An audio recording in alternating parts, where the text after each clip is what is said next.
Hi Taurus, thanks for joining me. This is your horoscope for January 2017. I hope you're excited about this new year.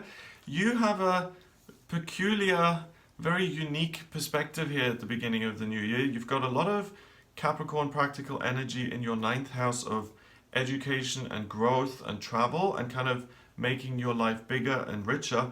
And then you've got a lot of Pisces energy in your 11th house, which is about the dream of what your life could be, and you're almost impractical here starting in January. Now, from the 28th of December 2016 through until the 14th of January 2017, the Sun conjuncts Pluto in your ninth house. So the Sun is your identity, Pluto is about rebirth and change and developing your personality in different ways and seeing what is next. In Capricorn, it's very practical and grounded, and the ninth house is growth.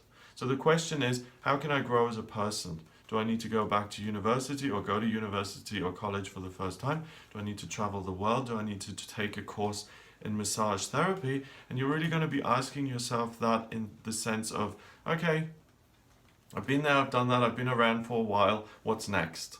And that's really the sense I get here.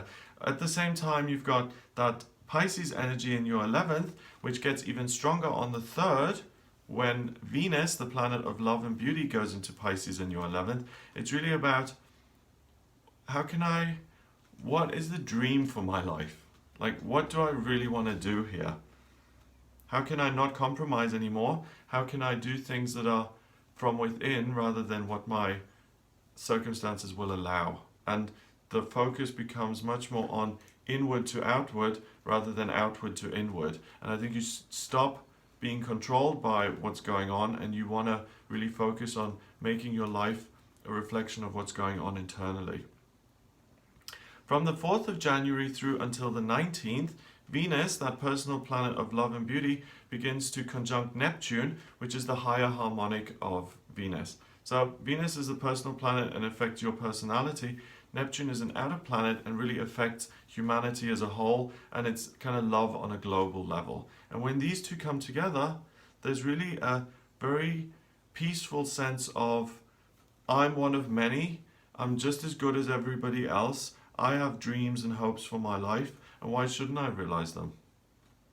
What makes me so special that I can't be happy? So there's a really nice practical homecoming in the sense that, yes, I do feel creative. Yes, I do feel intuitive. Yes, I do have hopes and dreams for my life.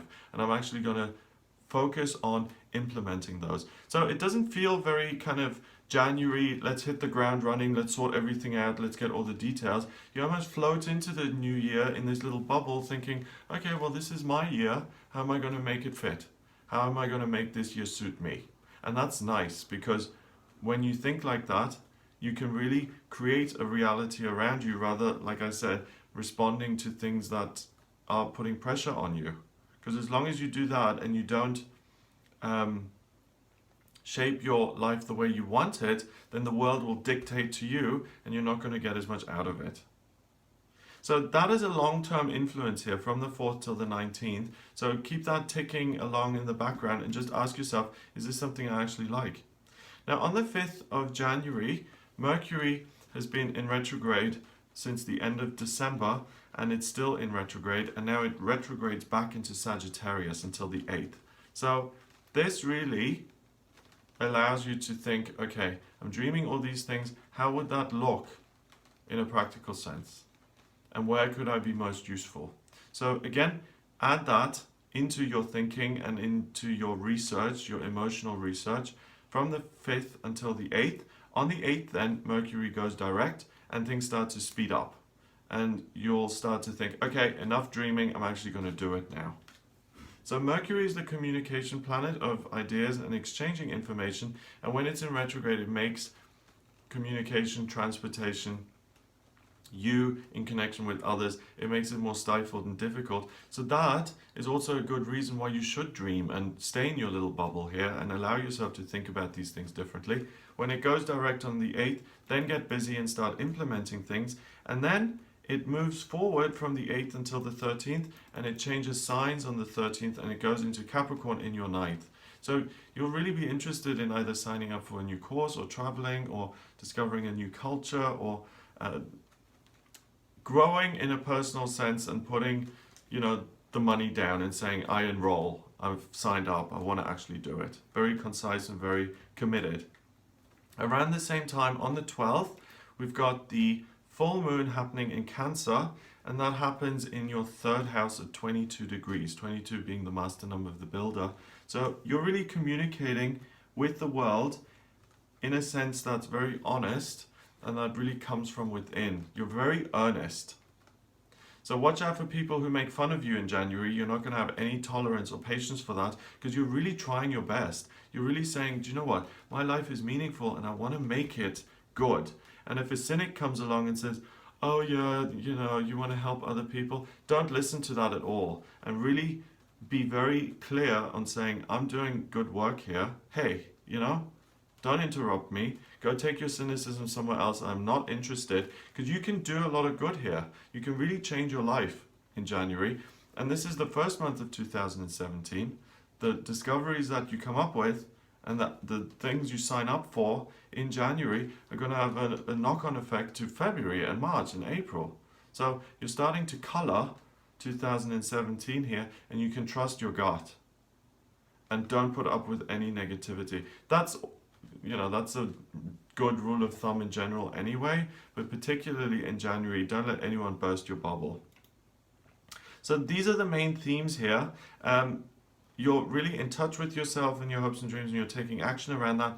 And that really continues on now throughout January, when some of these influences end here, like on the 14th and the 19th. But the next big thing that happens is on the 28th, the new moon occurs in Aquarius in your 10th house on top of your midheaven.